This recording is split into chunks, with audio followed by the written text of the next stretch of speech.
Estás viendo Salud TV de Aster. Máximo Gómez P., a nombre de sus productos Allergan, presenta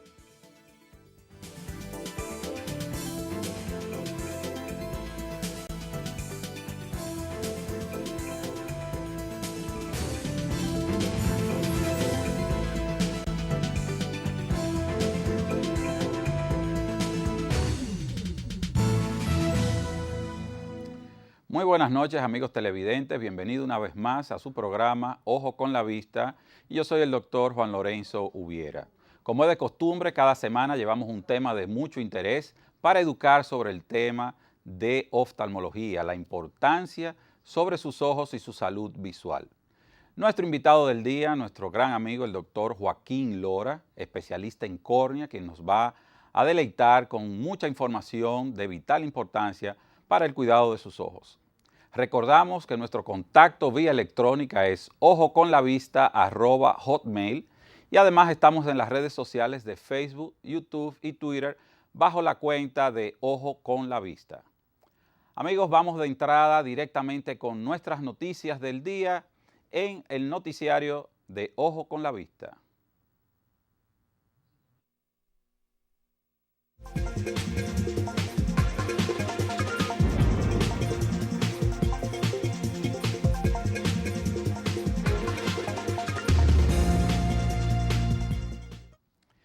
Amigos, se ha publicado en la revista JAMA, el Journal de la Academia Americana, un nuevo tratamiento sobre lo que es el manejo de la diabetes, siendo la principal causa de ceguera es el edema macular, es el acúmulo de líquido en la parte central. Y el tratamiento ha sido la inyección de medicamentos antiangiogénicos que van a producir un cierre en esos vasos y esas filtraciones que van a producir estos escapes y acúmulo de líquido que va a distorsionar la visión. Este estudio fue realizado en el Hospital Moorfield de Londres bajo la dirección del doctor Rajan Rajendran, donde se determinó que pacientes que presentaban diabetes o edema, con el edema macular, como ustedes ven en pantalla, lo que es el engrosamiento en la parte inferior, estos pacientes respondían mucho mejor a lo que se consideraba el tratamiento principal durante más de 3 décadas, que es el tratamiento con láser. Estos pacientes duraron pues más de 24 meses con una mejoría de la agudeza visual. Los investigadores inyectaron el medicamento definido como bevacizumab como tratamiento ideal, donde hoy en día estos pacientes van a presentar una mejor agudeza visual y más duración en el momento.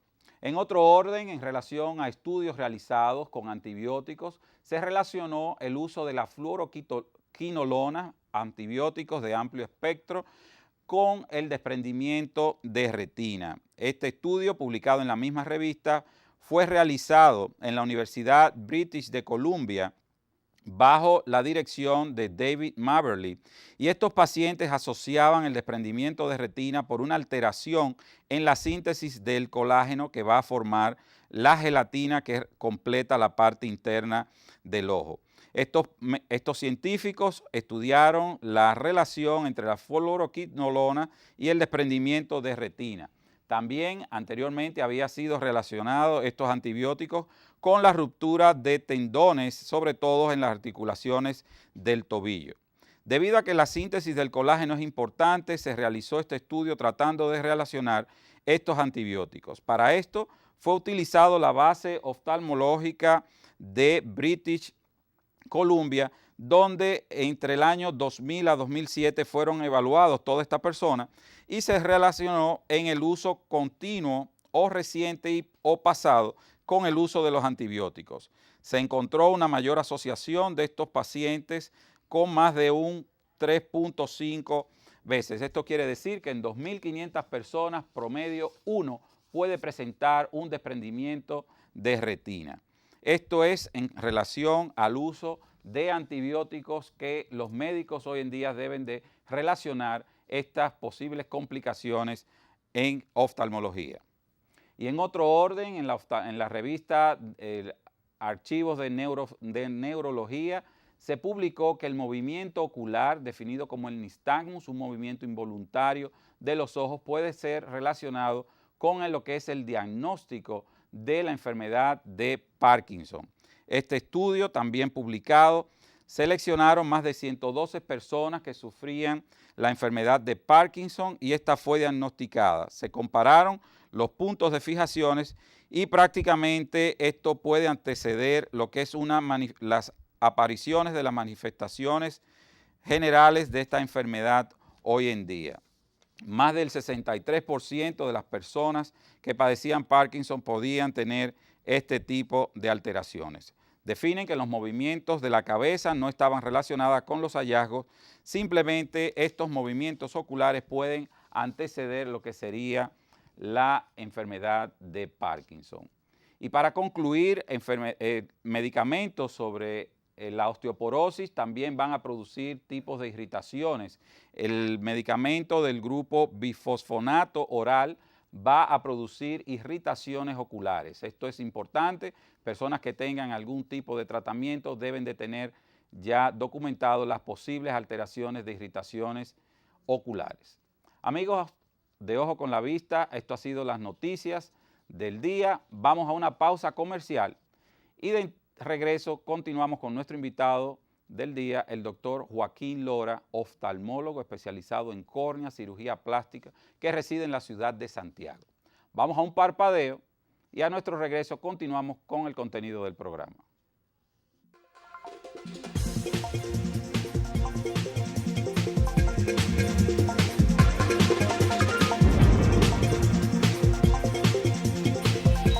¿Quiere usted aprender sobre los últimos avances de la tecnología médica? Pues no se pierda Los Doctores por Salud TV, Canal 12 de A.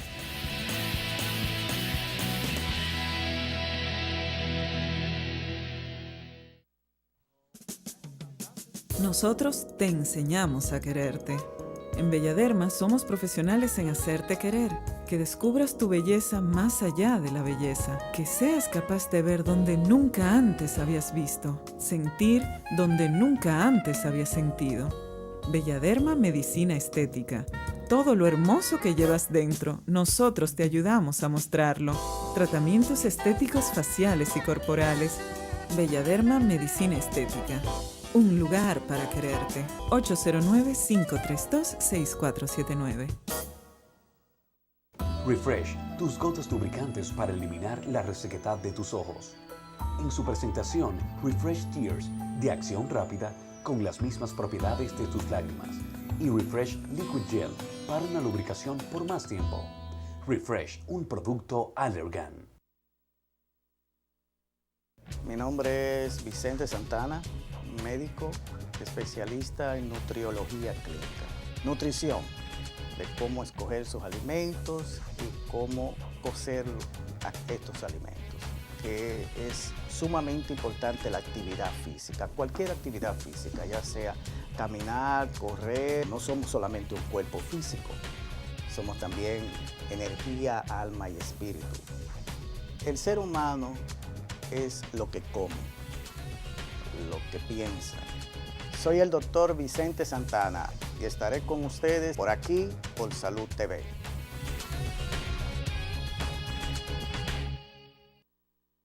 Que tienes unas cuantas libras de más, que quieres seguir manteniéndote en forma, pues te tengo la solución. Aquí en mi programa Muévete con Rosene te ofrezco un sinnúmero de rutinas de baile que van a ayudar a que quemes unas cuantas calorías, a que sigas manteniéndote en forma y sobre todo te vas a divertir.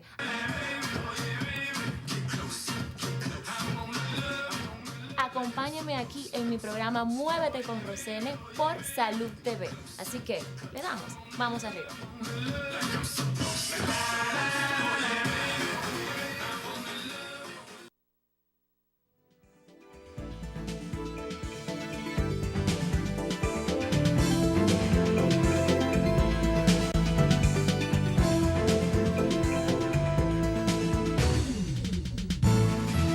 Amigos de Ojo con la Vista, compartiendo con ustedes y como habíamos anunciado antes de esta primera pausa, nuestro invitado del día, el doctor Joaquín Lora, oftalmólogo especializado en córnea, cirugía plástica de la ciudad hermano de Santiago.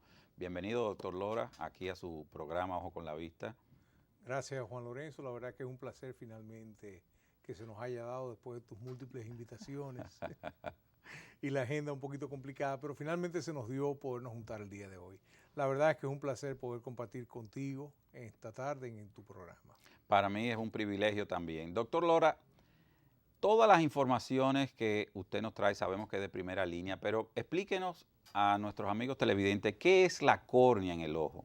Ok, la córnea es como la ventana del ojo, es la parte transparente que permite entrar toda la luz directamente para enfocarse en la retina.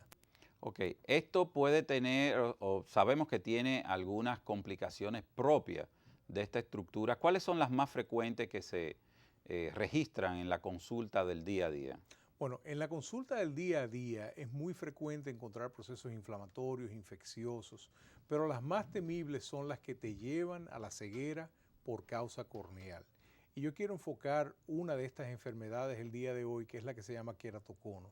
Queratocono está dentro de las 5 principales causas de ceguera de origen corneal y tiene una peculiaridad que afecta principalmente personas más jóvenes. En la segunda, tercera década de la vida empieza a manifestarse con mucha miopía y astigmatismo que no se puede corregir con espejuelos. Entonces esto empieza a ser una limitación que puede ser en la segunda década, tercera, cuarta década, se puede variar. Cuando usted menciona, doctor Lora, deformidad en la córnea, ¿a qué usted se refiere en la parte corneal, valga la redundancia? Podemos ver la córnea como una pelota redonda y eso podríamos decir que es la forma normal.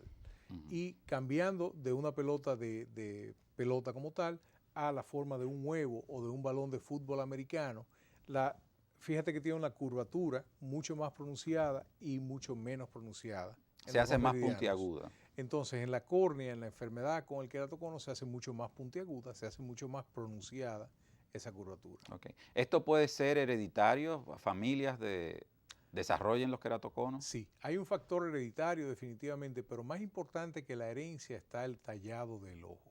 Hay múltiples factores que se han asociado y lo que predomina y se mantiene en todos los estudios es el tallado, el estrujarse el ojo, el daño mecánico traumático. La sensación de irritación, ardor, ¿esto puede inducir el paciente frotándose violentamente el ojo a esas deformidades? Desafortunadamente sí. Estas deformidades pueden ser provocadas de origen traumático por el frotado.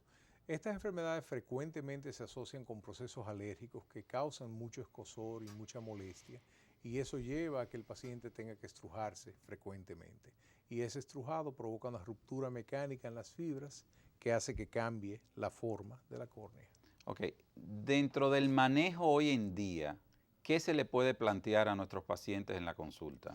Pues mira, de forma interesante, y es por esto que he querido compartir este tema contigo en tu programa, en los últimos 10 años ha venido cambiando de ser el tratamiento convencional de un espejuelo como primera línea a una segunda línea, un lente de contacto y, por último lugar, un trasplante de córnea. Hoy en día han entrado 2 grandes actores al juego y estos son los anillos intraestromales y el entrocruzamiento de colágeno. Ninguno de los dos es curativo, ninguno de los dos sana la enfermedad, ninguno de los dos garantiza no utilizar los espejuelos. Lo que buscan estas 2 formas de tratamiento es frenar la velocidad de avance. Igual que 20 años, 30 años atrás se decía que el lente de contacto podía frenar la velocidad de avance del queratocono y después se ha comprobado que igual puede avanzar o no. Estos 2, tanto los anillos intraestromales como el entrocruzamiento de colágeno, se dice que frena el avance de la enfermedad y en algunos casos se llegan a usar juntos en los mismos pacientes. Cuando se aplica estos tratamientos para frenar la deformidad o su progresión, ¿puede ser una detención absoluta o aún así podría el paciente experimentar una progresión en el deterioro de esa deformidad corneal? Sí. Hay estudios que varían mucho la respuesta a esta pregunta. Los primeros estudios decían que lo detenía, pero se ha comprobado que no. Y de ahí es que viene la combinación de ambos tratamientos. El entrecruzamiento, para verlo de una forma sencilla, pone la córnea más dura, más rígida, en lugar de ser la córnea de una persona de 20 años, tener la rigidez de una persona de 40 años. Eso es menos elástica y más resistente a los cambios. Y esa es la forma que actúa. Endurece y por lo tanto disminuye la probabilidad de que avance la deformidad. Usted había mencionado anillos intraestromales. Efectivamente. ¿En qué consisten estos anillos mencionados? Bueno, los anillos intraestromales son unas estructuras que se diseñaron temprano en los años 90. Se diseñaron para corregir lo que es miopía y astigmatismo, y ahora vamos a poner en pantalla una imagen de lo que es el anillo intraestromal, que son esas dos pequeñas estructuras que se pueden mirar directamente sobre la pupila, en el área por fuera de la pupila. Estas dos estructuras tienen la ventaja de que modifican la estructura de la córnea sin causar un daño permanente. Eso es, son completamente reversibles, en cualquier momento se pueden quitar y retirar, y la modificación que han hecho en la curvatura generalmente permanece. ¿Usted quiere decir que toda la disminución de la visión en estos pacientes con queratocono es propia de la deformidad? O sea, esto es lo que va a inducir la necesidad del paciente usar lentes. Sí, se puede asociar también a un aumento del tamaño del ojo, o sea, a cambios biométricos, igual que una persona puede tener miopía y astigmatismo, pero lo que sí es un hecho es que el cambio en la curvatura corneal induce miopía y astigmatismo. Entonces, ese es el cambio que podemos modificar, que es el que no se puede corregir con un espejuelo. ¿Cómo lo podemos modificar? Tradicionalmente con un lente de contacto, pero en la actualidad con los anillos intraestromales que mejoran la simetría de la córnea. Usted había mencionado dentro de esos dos procedimientos el entrecruzamiento de fibras de colágeno. Efectivamente. ¿En qué consiste esta novedad de tratamiento? El entrecruzamiento de fibras de colágeno es la aplicación, impregnación de la córnea con vitaminas del complejo B, y después se aplica luz ultravioleta. Lo que hace es que las fibras de colágeno las hace más duras, por así decirlo, mata las células de córnea y las hace cicatrizar de alguna manera algún tipo de célula y las pone más duras, más compactas. Ok. Usted tenía otras imágenes que me había enseñado. Efectivamente. Sobre lo que son los anillos estromales. ¿Pueden estos anillos tener o presentar algún tipo de complicación? Desafortunadamente sí. La complicación más frecuente que pueden presentar está relacionada con personas que se siguen tallando los ojos después de tener los anillos instalados en el ojo. Y lo que puede suceder es que el tejido, ya sea por delante o por detrás del anillo, se debilite y se salga el anillo del sitio, lo que se llama una extrusión. Esto probablemente es la complicación en un anillo bien colocado con la técnica quirúrgica. Esto probablemente es la complicación más frecuente. La salida del anillo del sitio hacia la parte externa o hacia la parte interna. Y junto con esto, la posibilidad de infección. En esos casos, nos imaginamos que hay que retirar estos artefactos. ¿Puede degenerar en algún proceso cicatricial en esta estructura corneal? Sí. Generalmente, si no funciona adecuadamente un anillo, ya sea por infección, por extrusión, ya estamos muy cerca de ver lo que estábamos evitando al principio, que es el trasplante de córnea. Entonces, cuando tenemos que retirar, generalmente cicatrizan. Le damos una oportunidad al paciente. Esta cicatrización puede ser favorable para disminuir el grado de astigmatismo, para disminuir el grado de miopía y por lo tanto mejorar la calidad de visión, y probablemente con un espejuelo la haga. Pero si no, ya este paciente pasaría a trasplante. Ok. ¿Cuántas veces, doctor Lora, se podría intentar en un mismo paciente el manejo con los anillos intraestromales? Yo te diría que es un procedimiento reversible, que si por alguna razón no te dio el efecto que tú esperabas, puedes retirar ese anillo y colocar otro anillo. Pero yo te diría que esto es muy derecho. Tú haces un cálculo, lo pones. Si no funciona adecuadamente o si tú esperabas un efecto mayor, debes de programar, quitar ese anillo, poner otro anillo y esperar. Si eso funciona, perfecto. Si eso no funciona, y cuando te digo no funciona, probablemente tengamos que esperar un año para poder lograr la estabilización de la enfermedad. Entonces, una vez logrado la estabilización de la enfermedad, si al año no se logra, lo puedes combinar con entrecruzamiento de colágeno. ¿Se calcula dejar por un tiempo indefinido estos anillos o esto es por un periodo solamente? Se pueden dejar por el resto de la vida. Ok. Usted me había mostrado otras imágenes. Sí. Efectivamente, hasta la parte de anillos, sí, lo que te quería mostrar es lo que queremos evitar siempre, y esto es lo que es el trasplante de córnea. El trasplante de córnea es la forma convencional, es el punto, el estadio final de tratamiento en la cirugía del queratocono. Una vez no podemos resolver con lentes de contacto. El lente de contacto es parte principal en el manejo. Es parte importante. Entonces, esto es la limitación. Aquí vemos un ojo trasplantado 5 años anteriormente que recibió un traumatismo y con ese traumatismo tuvimos una salida de tejido interno del ojo. Entonces, por esa razón se ha hecho muy popular esta técnica de cirugía que vamos a ver ahora. Esta técnica de cirugía es la cirugía de trasplante corneal, pero en lugar de hacer el trasplante penetrante, el trasplante perforante de espesor completo, se va haciendo el trasplante por etapas, lo que se llama trasplante lamelar anterior profundo, por las siglas en inglés mejor conocido como DALC. Este trasplante tiene la gran ventaja de que preserva una capa profunda resistente en el ojo que se llama Descemet. Y esta capa le proporciona mucha resistencia a la córnea, por un lado, y por otro lado disminuye la probabilidad de rechazo. Lo que estamos viendo en la pantalla, después de haber separado las lamelas de la córnea, inyectamos aire para separar la parte posterior profunda de la parte anterior. Y con unos instrumentos especializados vamos disecando, vamos separando por planos para quitar el tejido anterior. Aquí cortamos para separar, entonces dejar en la parte posterior la membrana de Descemet y con un instrumental especializado entrar y cortar el tejido anterior que vamos a quitar. Aquí estamos viendo las tijeras con las cuales cortamos en forma de cruz.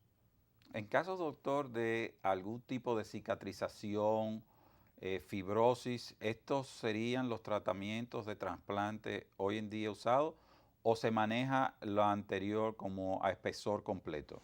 Depende del tipo de lesión que tengamos. Si la cicatrización afecta la parte más posterior de la córnea, entonces sí tenemos que irnos al espesor completo. Pero si afecta nada más la parte anterior, podemos utilizar este tipo de tratamiento también.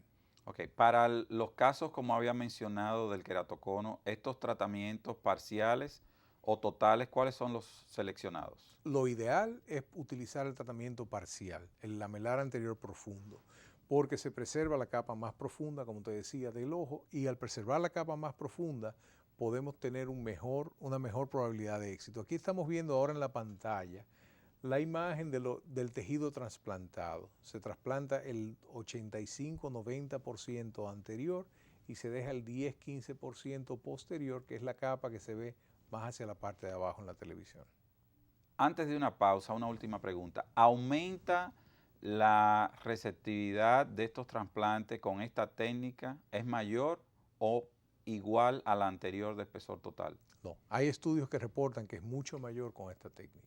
Interesante, doctor Lora. Vamos con una pausa, vamos a poner un punto y vamos a una pausa. Amigos televidentes, no se muevan de sus asientos, que a nuestro regreso continuamos con el doctor Joaquín Lora, especialista en córnea en la ciudad de Santiago, que nos visita esta noche gentilmente. Vamos a una pausa y en un parpadeo retornamos nuevamente con ustedes.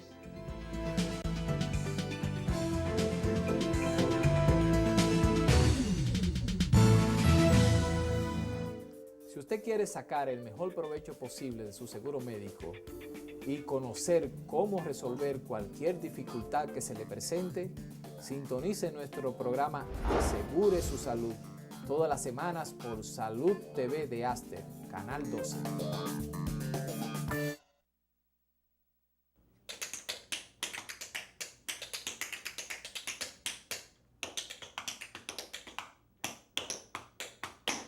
Próximamente aquí en Salud TV.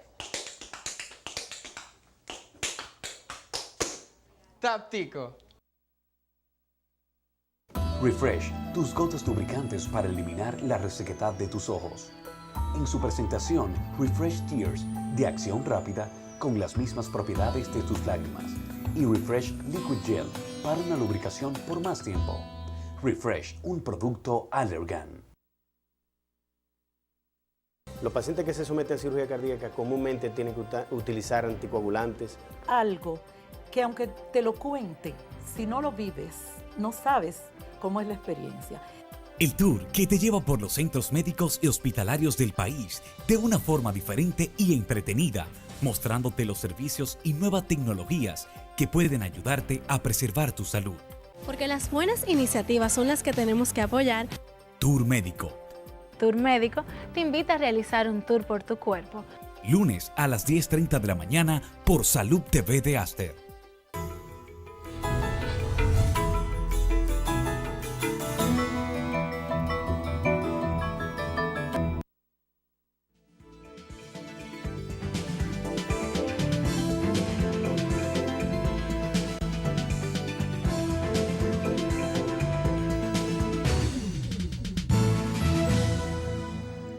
Retornando nuevamente con ustedes, amigos, les recordamos que nuestra vía de contacto electrónica es ojoconlavista@hotmail.com y estamos en las redes sociales de Facebook, YouTube y Twitter bajo la cuenta de Ojo con la Vista. Nuestro invitado del día, el doctor Joaquín Lora. Cuéntenos, doctor, ¿qué otras afecciones son frecuentes en lo que es la estructura cristalina que usted define, la córnea? Una de las afecciones más frecuentes, cambiando de orden, es la parte de alteraciones de superficie ocular. Y dentro de las alteraciones de superficie ocular tenemos la parte de ojo seco y además tenemos la parte del pterígeno. ¿En qué consiste un ojo seco? Ojo seco es una de las enfermedades más frecuentes. Evaporación rápida de la lágrima puede ser la causa o disminución en la producción de la misma. ¿Qué puede producir o provocar una de estas dos manifestaciones que usted acaba de mencionar? Esto puede ser provocado por algo tan sencillo como la contaminación ambiental o puede ser secundario a enfermedades sistémicas como artritis reumatoidea juvenil o artritis reumatoidea como tal. ¿Medicamentos pueden inducir? Pueden inducir, como no, medicamentos, tratamientos hormonales, sobre todo la parte de quimioterapia, puede inducir mucho lo que es resequedad ocular. Y en estos casos que se determina lo que es ya la resequedad, ¿cómo se manejan estos casos? Hay muchas alternativas. Lo primero es ver cuál es la causa, si es disminución de la producción o si es mala calidad, para podernos enfocar. Tú puedes utilizar desde suplementos como lágrimas artificiales hasta suero autólogo, puedes hacer la colocación de tapones reguladores de flujo, puedes utilizar medicamentos que te aumenten la producción basal de lágrima como ciclosporina tópica. Entonces, combinando todas estas metodologías, tú puedes llegar a un buen resultado. ¿En quién es más frecuente la resequedad? ¿En el sexo masculino o femenino? Afecta por igual a ambos sexos. Probablemente el sexo femenino está más afectado por los cambios hormonales que tiene la mujer. Ok. ¿Cómo se da cuenta un paciente o cuáles son las molestias que experimenta un paciente cuando ya se está instalando el síndrome del ojo seco? Ojo rojo, ardor, resequedad y esa sensación de incomodidad. Sensación de necesidad de parpadear, sobre todo si estás en un sitio donde te da el aire directo, ya sea de un abanico o de un aire acondicionado, sientes mucha sensación de tener que cerrar tu ojo. Eso es una sintomatología de resequedad ocular. ¿El uso de lentes de contacto en estos casos se puede permitir o hay algún tipo de lente especializado para estos casos? Hay lentes especializados, pero el lente de contacto no es lo ideal. El lente de contacto, a menos que uses algo de muy alto contenido de agua para proteger tu córnea por una condición especial. Pero el lente espejuelo te puede servir como barrera protectora de la brisa y del polvo directamente y puede disminuir la velocidad de evaporación de la lágrima. O sea que probablemente sea más recomendable utilizar el espejuelo que el lente de contacto, a menos que tengas una condición especial que tú quieras proteger la córnea con un lente de contacto. Sabemos que una de las tendencias es cada vez usar menos espejuelos y sabemos que la cirugía refractiva se hace directamente sobre la córnea, el tallado en esta córnea. ¿Puede esto acelerar el ojo seco o es una contraindicación para tipos de cirugía refractiva a la resequedad ocular? Sí. Si tienes un ojo seco severo, es una contraindicación probablemente absoluta para realizar la cirugía. La razón por la que el ojo seco aumenta con la cirugía refractiva es que en la cirugía se seccionan unos nervios y disminuye la velocidad de reflejo, de respuesta refleja del ojo. Y por eso la sintomatología de ojo seco puede llegar a ser peor. Entonces lo que hay que tener presente es que si existe, tratarlo a tiempo. ¿Cómo se mide un ojo seco para usted clasificar? Porque usted mencionó la categoría de severo. Así es. ¿Cuáles son los diferentes valores y cómo se mide esto en el consultorio, doctor?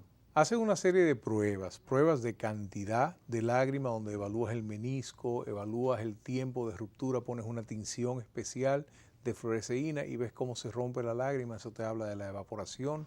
Mides la cantidad, y esto es una medida subjetiva, de grasa que tiene producida la glándula de meibomio.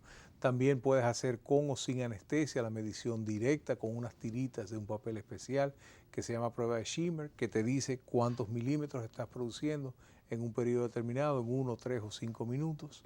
Y esto te da una idea general de todo el cuadro.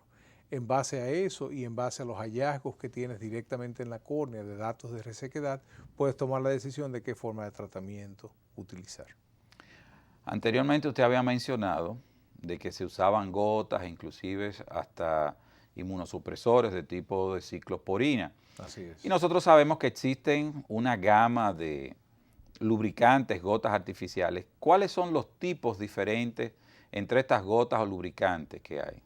Ok, hay una gran gama. De todos, probablemente lo mejor sean los medicamentos que sean libres de preservativos.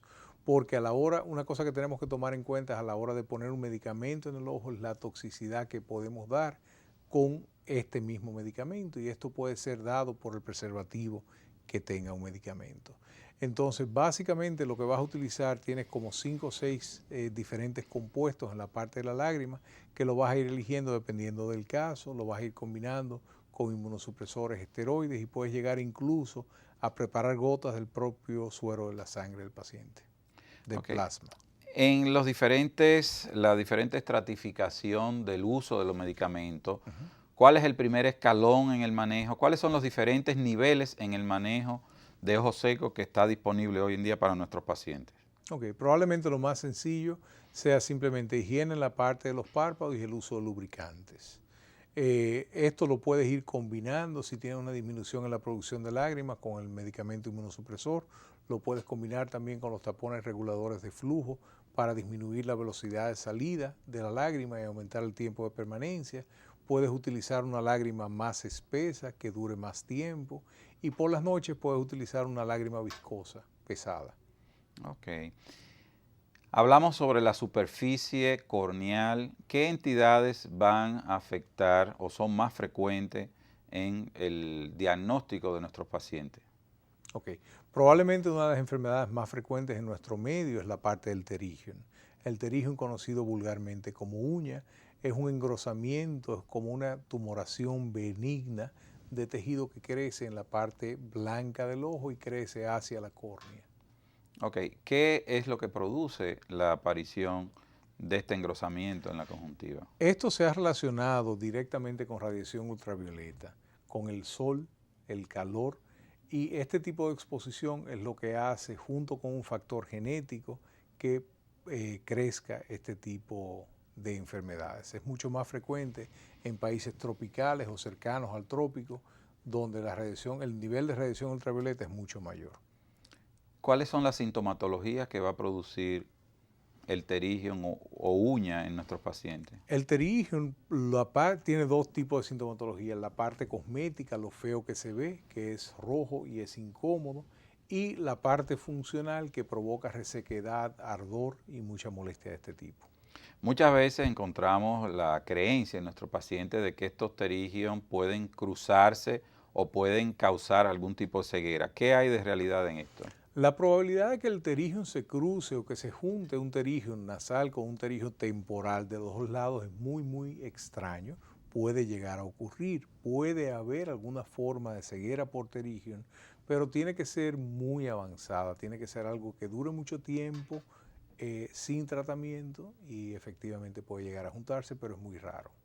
Ya en los casos que el paciente aborda de que se quiere quitar la uña o pterigion por razones ya sea cosmética o funcional en su visión, ¿cuál es el manejo hoy en día disponible para estos casos? Lo primero es tomar en cuenta y discutir con el paciente la posibilidad de que el pterygium, o sea, el factor que lleva al pterygium no se va a poder quitar nunca, que es la parte de la radiación, el sol. Entonces ese es un punto importante porque siempre va a existir la posibilidad de que vuelva a salir. Y si vuelve a salir, el comportamiento de esta enfermedad es mucho más agresiva. Dentro de las alternativas se ha pasado por muchas formas de tratamiento, desde radiación en los años 70, 80, todavía temprano en los 90 se utilizaba.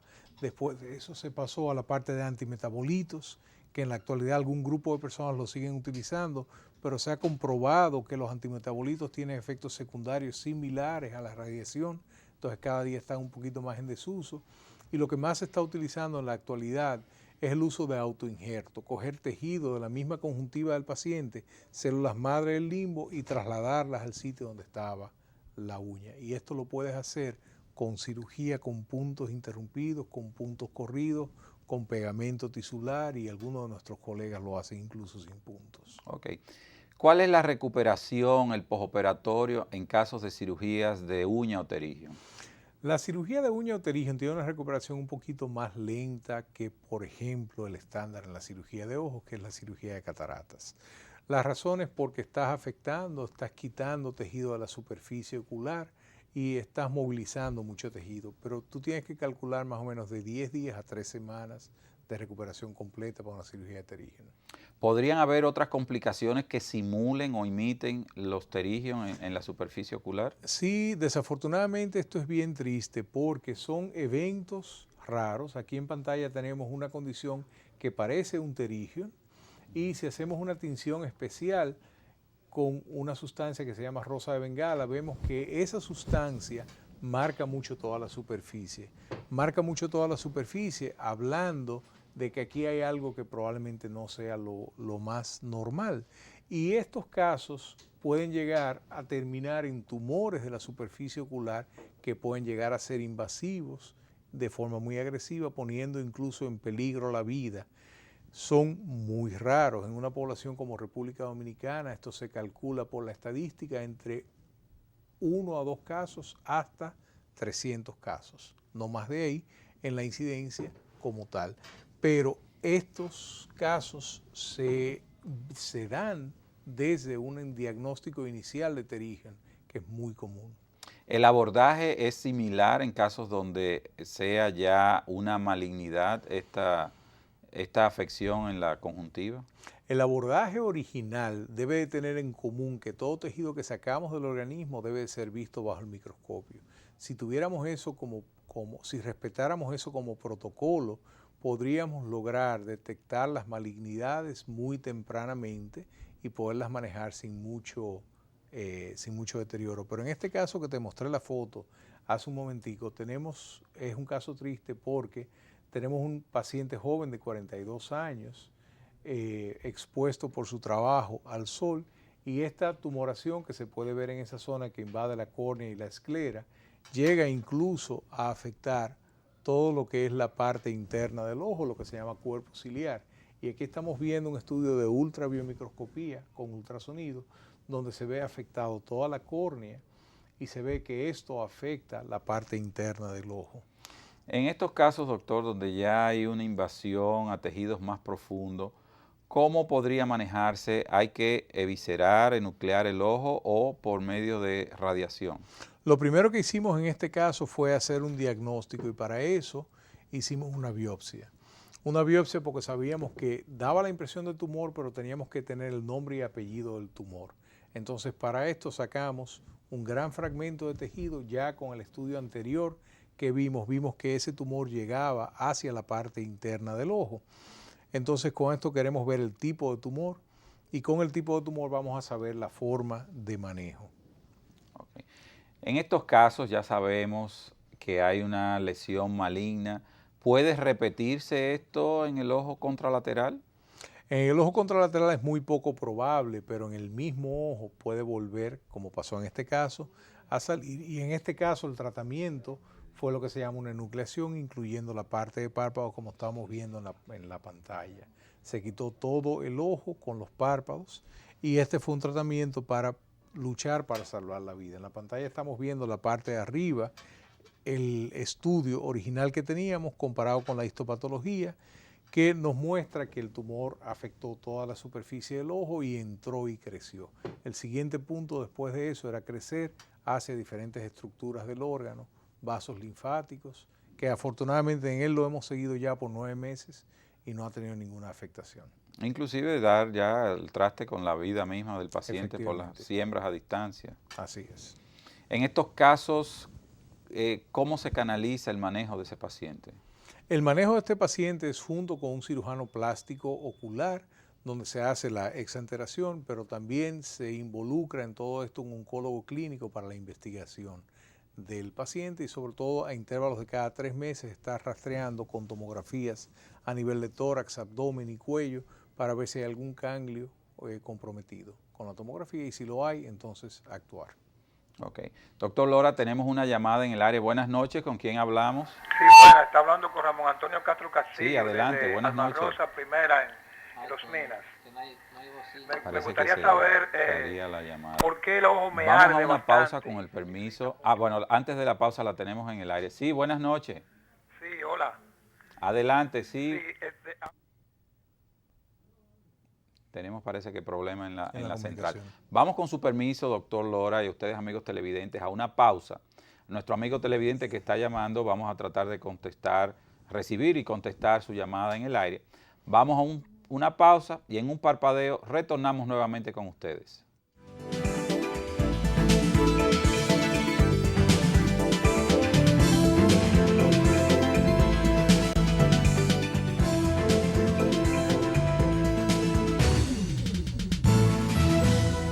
Refresh, tus gotas lubricantes para eliminar la resequedad de tus ojos. En su presentación, Refresh Tears, de acción rápida, con las mismas propiedades de tus lágrimas. Y Refresh Liquid Gel, para una lubricación por más tiempo. Refresh, un producto Allergan. Helen Keller decía que entre no ver y no oír, sin ninguna duda, no oír era mucho peor. Ella decía que el no ver le incomunicaba con los objetos. En cambio, el no oír le incomunicaba con las personas. Y eso, en cambio, la convertía en un objeto. Por eso, cuiden su oído.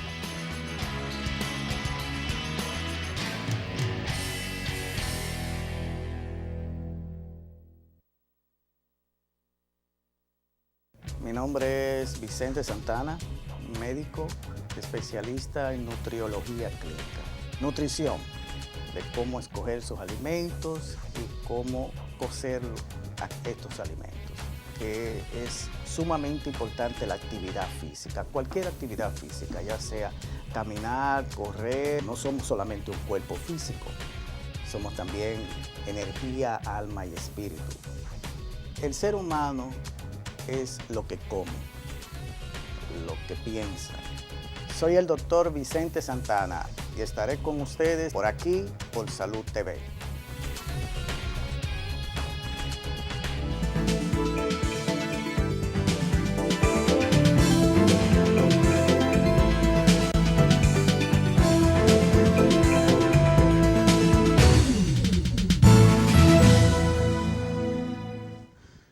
Amigos televidentes, estamos compartiendo con nuestro amigo el doctor Joaquín Lora, corneólogo que está instalado en la ciudad de Santiago.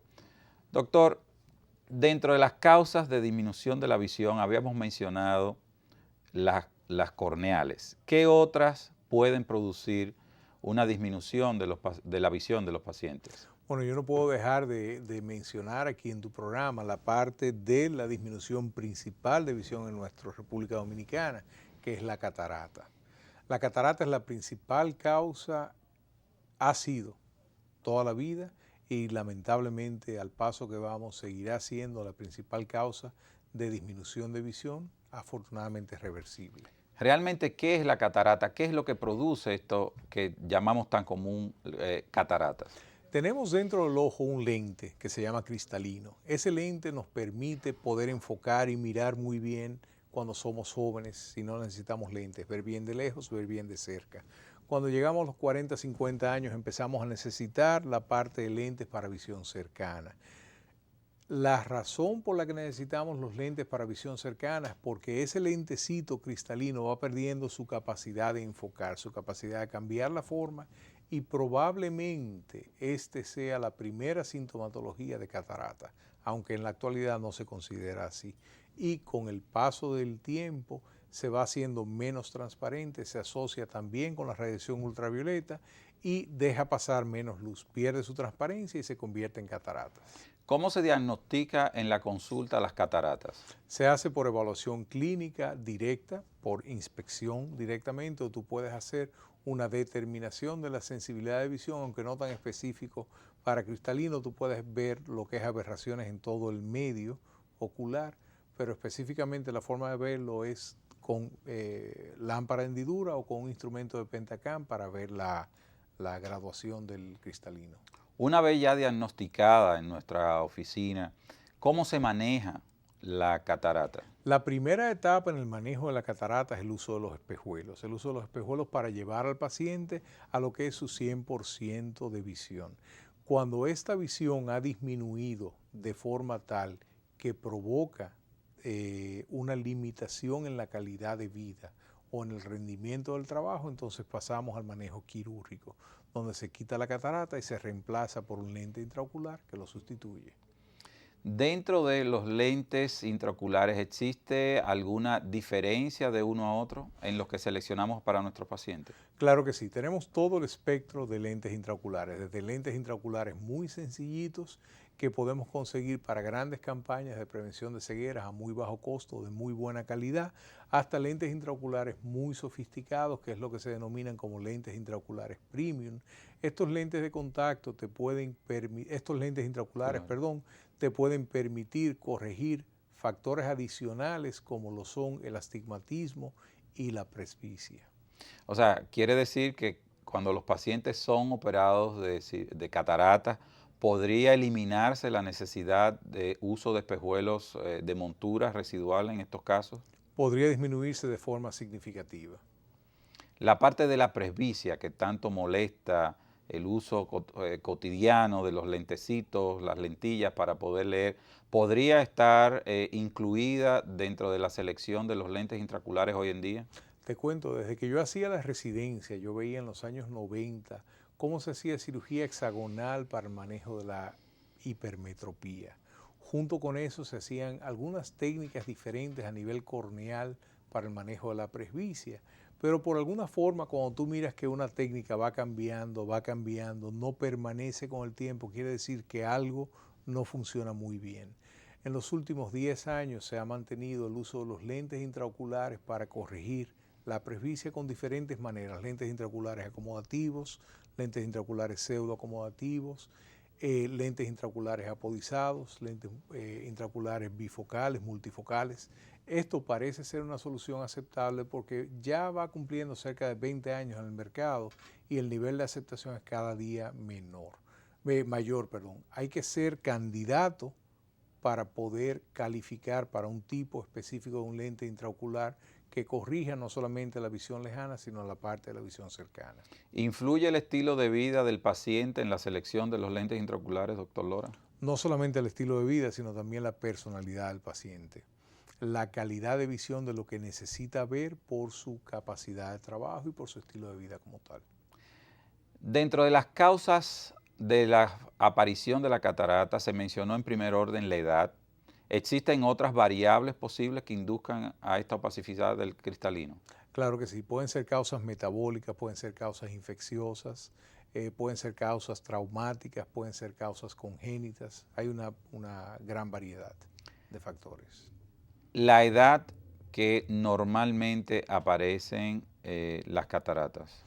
La regla general es que ocurra después de la quinta, sexta década de la vida. Entre los 50, 60, 70 años de edad es la época más común que aparezca, aunque puede ocurrir mucho más tempranamente sin que haya una enfermedad especial más que la catarata. ¿En niños se podría registrar la aparición de las cataratas? Claro que sí, hay muchos niños que nacen con cataratas por diferentes trastornos que pueden ser en la vida intrauterina o trastornos metabólicos desarrollados, y estos niños pueden desarrollar cataratas necesitando cirugía desde muy temprana edad. ¿El manejo quirúrgico del adulto versus el niño es igual o hay alguna diferencia? Hay algunas variables, hay algunas variantes básicamente por la anatomía del ojo y por las características de que es un ojo en crecimiento. Entonces, como parámetro general, el manejo es el mismo, pero tienes que tener un grupo etario en consideración especial como es el niño. ¿Las elecciones de lentes intraoculares es indistinto en el adulto o para el niño, o no se utilizan lentes intraoculares en los casos de las cataratas en niños? Sí, sí se utilizan lentes intraoculares en la catarata de los niños, aunque fue un tema un poquito polémico. Ese tabú se ha ido superando y en la actualidad se utilizan, y probablemente para los niños lo más conveniente sea poner un lente multifocal que permita la visión de lejos y de cerca versus poner un lente de lejos y un espejuelo para ver de cerca. ¿Hay algún tope en la edad del paciente para ser operado de las cataratas, doctor Lora? ¿Un tope como edad superior? Sí. Después de 105 años puede ser un poquito difícil. Ok. Pero yo te diría que no realmente. Ya. La técnica quirúrgica sabemos que ha venido variando hoy en día por los desarrollos tecnológicos. ¿Qué es lo más utilizado actualmente? En la actualidad es la cirugía de facomulsificación, que es ultrasonido. Y el ultrasonido se posicionó muy bien en los últimos 17, 15 años y llegó a copar aproximadamente el 75-80% de la cantidad de cataratas que se hacen en el mercado dominicano, probablemente sea por facomulsificación. En este momento está entrando la cirugía con láser de femtosegundo, que lo que va a hacer es la misma cirugía, pero con mucho más precisión, con mucho más atención al detalle. Ok. ¿Usted tenía algunas imágenes para presentar? Sí, hay algunas imágenes que tienen que ver un poquito. Esta imagen es interesante porque en la parte izquierda de la pantalla vemos lo que era la tecnología en los años 70. Y en la parte derecha vemos cómo toda la parte, como el diagrama tecnológico está invadiendo el ojo, y esto es lo que está pasando. Tecnología versus técnica. Y este es el cambio. Definitivamente la aplicación de la tecnología a la técnica de cirugía adecuada, con una selección adecuada del paciente, va a hacer que podamos obtener un muy buen resultado en el manejo. Perdón. No, te iba a presentar una parte de un video de una catarata muy madura, que es prácticamente uno de los eventos que ocurre frecuentemente a la hora de operar la catarata. Fíjate cómo está tan avanzada que se rompe la cápsula directamente y es un poquito difícil poderla operar, pero aquí con maniobras adecuadas, con paciencia, mucho cuidado, se puede lograr esta cirugía. Doctor Lora, ¿existe la creencia de que las cataratas hay que dejarla madurar, como se mencionaba anteriormente? ¿Esto contradice el argot popular? Totalmente. Esto que te estoy mostrando aquí en el video es precisamente una catarata muy madura. Una catarata muy madura es un alto reto en la cirugía. Se puede operar definitivamente, pero si esperas que avance mucho la catarata, va a ser más difícil, tanto para el paciente como para el cirujano, y por lo tanto el resultado no va a ser tan bueno como sería si no fuera tan avanzado. Doctor, una última exhortación a nuestros amigos televidentes que cordialmente se han mantenido en sintonía con nosotros. Bueno, básicamente es acudir a su examen oftalmológico periódico. La gran mayoría de las enfermedades oculares son prevenibles, se pueden detectar en un examen regular con estudios y de esta manera evitar lo que es la ceguera, no solamente por problemas de córnea, por problemas de catarata, sino también por problemas de glaucoma y de retina. Amigos televidentes, interesantísima la participación de nuestro amigo el doctor Joaquín Lora. Los comprometemos frente a las cámaras nuevamente para una aparición o comparecencia frente a ustedes. Sumamente importante, ya ustedes saben, la estructura de la córnea, hay que evaluarla, las lesiones que pueden sospecharse, que pueden ser las uñas o pterigion, también pueden ser algún tipo de malignidad que puede comprometer no solamente el ojo de ustedes, sino también la vida. Deben de evaluar regularmente, mínimo 1 a 2 veces por año, la consulta oftalmológica. Amigos televidentes, muchas gracias por permitirnos compartir con ustedes en este espacio de Ojo con la Vista y les recordamos que la próxima semana, el día martes, igual a las 7 de la noche, vamos a estar nuevamente con ustedes para tratar un tema de mucho interés. Muchas gracias por permitirnos esta participación en sus hogares con el doctor Joaquín Lora. Muchas gracias y hasta la vista. Muchas gracias.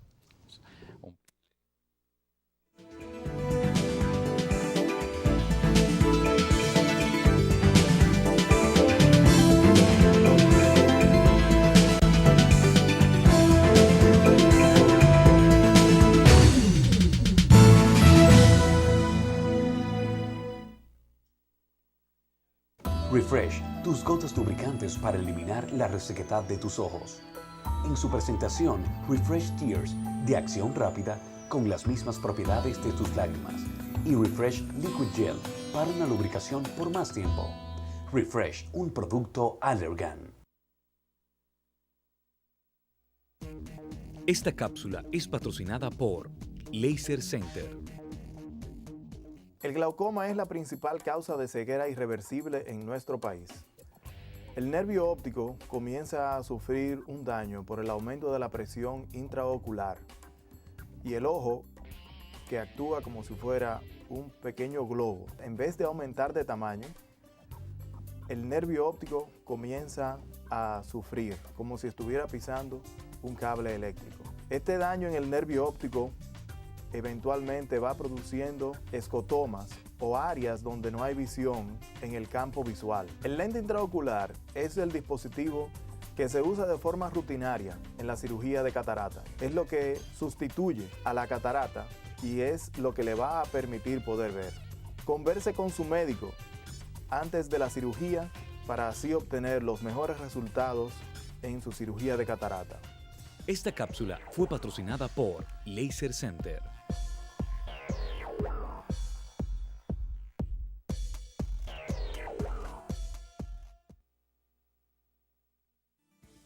Máximo Gómez P., a nombre de sus productos Allergan, presentó